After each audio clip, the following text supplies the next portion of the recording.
Welcome back. We are here to talk about Starfall Original number 4. This is the second saber to feature the Elite Crystal Core, and that is an all-metal chassis that is removable and has some printed parts inside of it to make accessing a removable battery easy. So let's hop down to the table. Let's talk about what went on with this particular install. This is a little bit simpler of a crystal core than I did for the first Elite Crystal Core, and we'll talk about those differences down at the table. Here we have the saber, very classic Starfall looking saber. It's, it looks like it's in universe, but it's made out of found and machined parts. So like for this, I'm pretty sure this is the Wade Sabers Master Sentinel shroud. And then this would be like a tube that he's done. And I'm not sure about the rest of this, but this does feature the Kessel Saberbay buttons. These are 8mm and these are the copper ones. And so the nice thing about these is they're tactile and you can actually hear and feel when you've pressed a button, unlike the Shtok Custom Sabers that we commonly use. We have a provided blade plug. I will back that out. And we have a Shtok V4 neopixel emitter. So the only difference between this and perhaps the ones I've used before is we've got a differently designed 2020, and then there's just some brass accents. So this will just mimic what the main blade does. That is our blade retention thumb screw. This is the neopixel holder set screw, so don't mess with that. But how we get to the core is we just take this thumb screw and disengage it. Do be mindful that both of these there's two sets of rotary PCBs. There's one holding the battery and speaker section, and then one for the core section. So that is the crystal core. And there's our pogo side of our Shtok rotary PCB set. And so here is this particular crystal core. Very cool concept. So just like the previous one, the Proffie lives up here. We have a rotary PCB so that our neopixel and switches can make communication with the Proffie.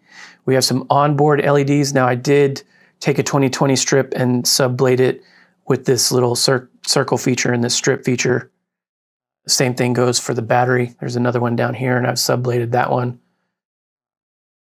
And then we have a single 50/50 neopixel PCB under the crystal.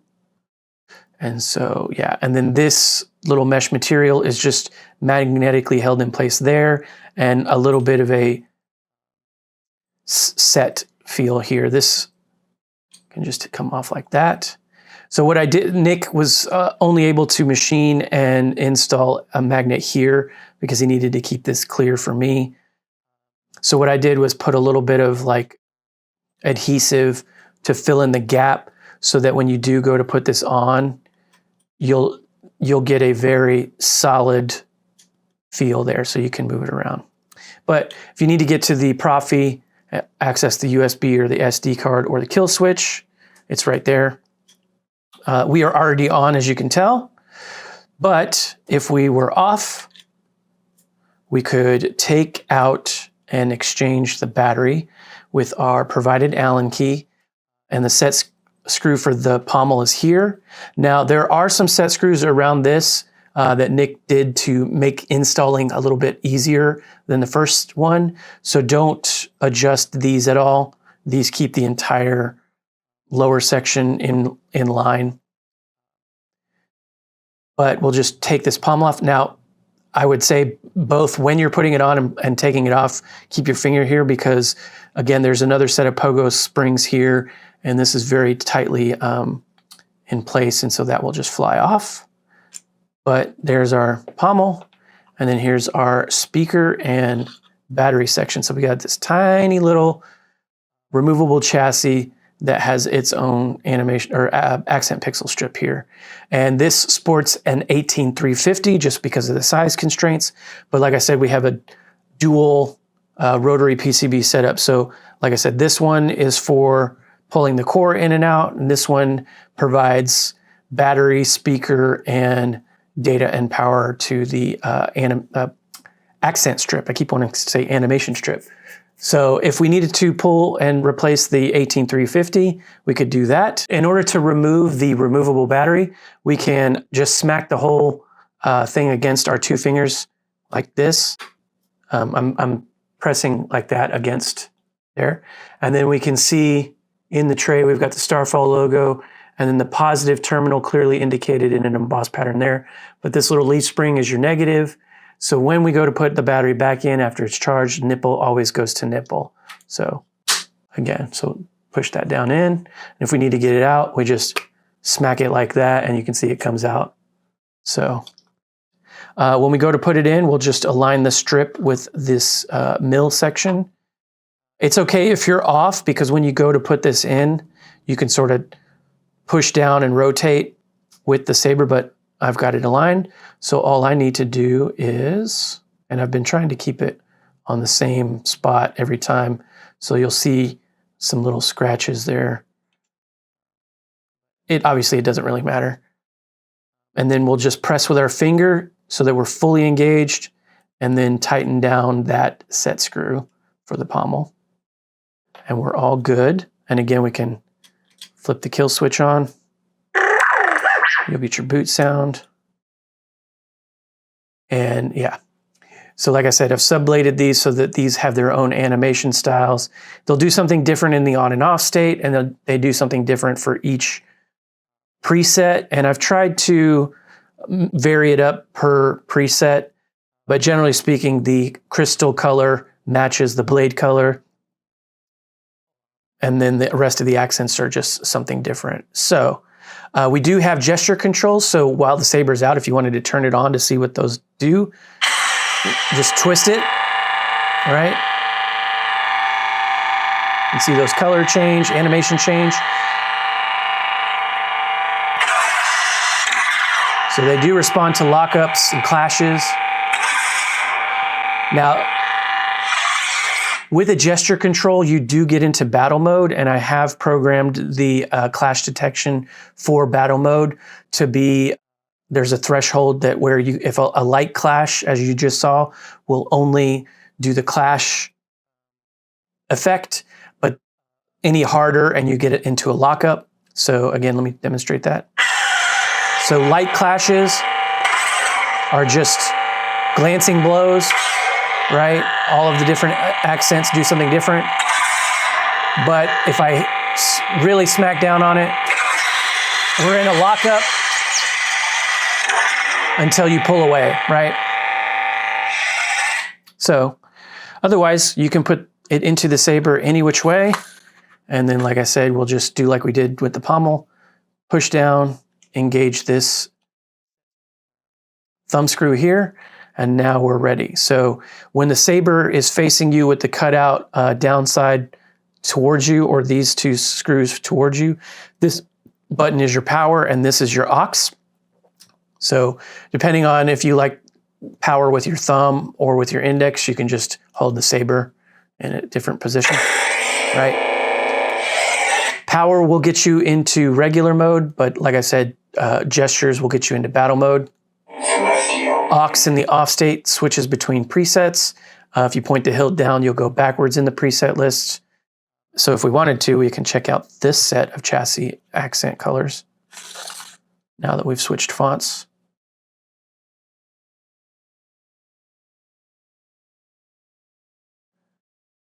Okay, go back in. All right, so let's hop out. This does take a 7/8 diameter neopixel blade, and I've programmed it for 36 inches. So if that is not the blade length that you have, I've also provided the OS voice packs, I should say, plural, from Brian Connor. So if there's a character that I thought, well, if I knew exactly that they matched, then I put those into the character folder. So you've got a plethora of options to help you out.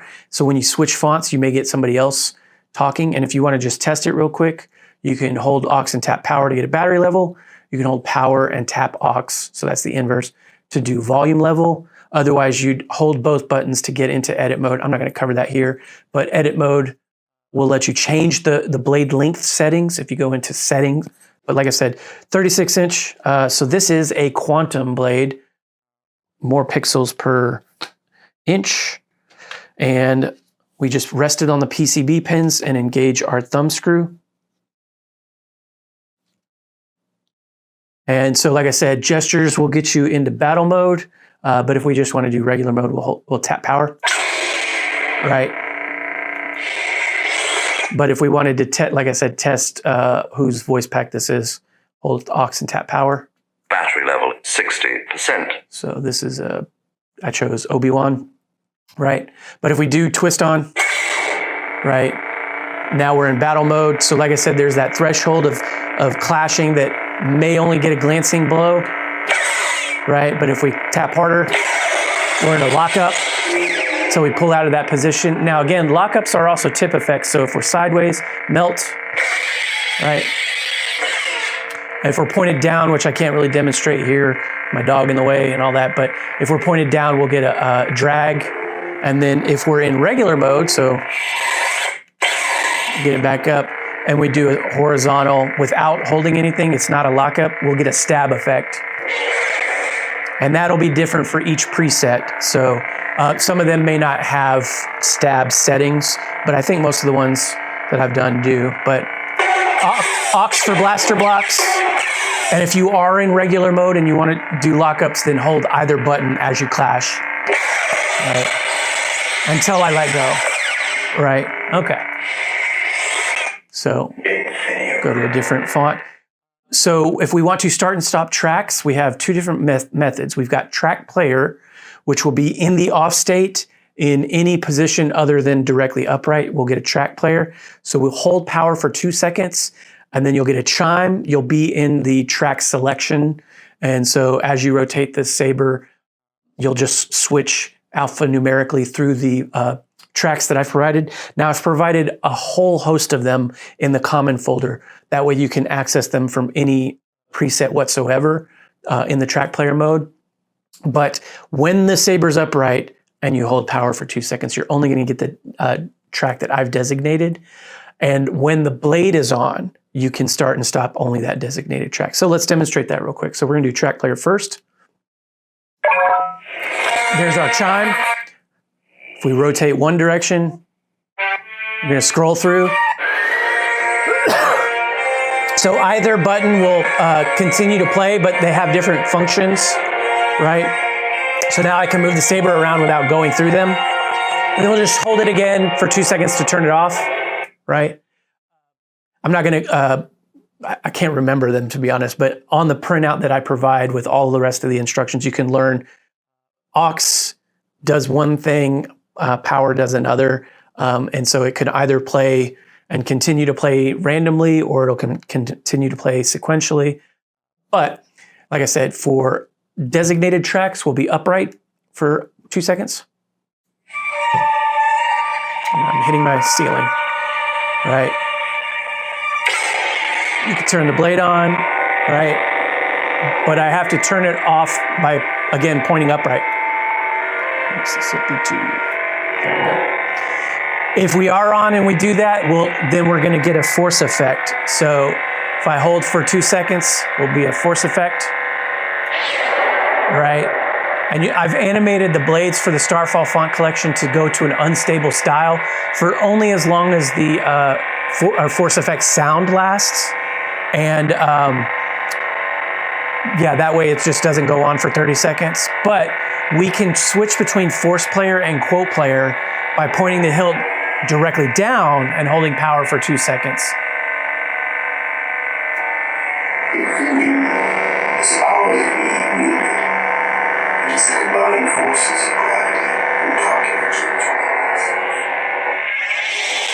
There's only a few of the Starfall font collection that have quotes. I mean, they came to me as like force effect sounds, but I renamed them so I could demonstrate it. But I'm just demonstrating that because there's a bunch of other sound fonts on the SD card if you wish to switch to them. And if the font makers provided the quotes for those and they're on there and they're named correctly, then like I said, you can flip back and forth. So what you'll also notice is that the unstable thing didn't happen when we were in quote player. So that'll be one way to know that you're in that mode or not. So point it down, hold for 2 seconds. Now I've flipped back into force player and we went unstable, right? So all of those things, track player, force player, quote player, those all are responding to a power button hold for 2 seconds. So Hero's Journey. Otherwise, we can switch between fonts, holding or tapping aux. If we point the saber down and tap aux, we're going to go backwards in the preset list. But yeah, so that is pretty much it. I did program a battery level indicator. So battery level. So on this one, you can see, but obviously, like I said, you can hold aux and tap power to get a real time. Battery level 51%. So that is Qui-Gon. So Qui-Gon will be your default if you don't have one in the font folder. Right. So that is the saber. When we're ready, we can hop down, take out the blade, and use the blade plug. Right. And then we can take the core out.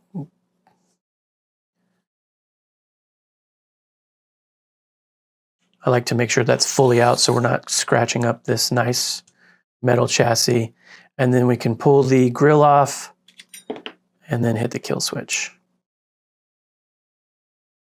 To the owner, you'll know which is which because there's a little bit of a brass section that Nick, I guess, squished onto here so it would look like it fits with this brass ring, right? But again, the magnet just engages on this one. So that's the saber. Again, anything I haven't covered here will be on a printout for the owner. This is one of multiple for this particular client. So I'm probably just going to have one printout cover all of the sabers because I programmed them pretty much to respond to the same button commands. Now there's some variations between each saber about how each preset was used. But to that client, thank you so much for your patience and your patronage. If you have any questions, feel free to email me, or I know you're out of the States and we've had trouble with email in the past, so you can hit me up on IG. To anyone else out there watching, thank you for sticking around for this. I know sometimes I cover quite a bit, but yeah, may the force be with you.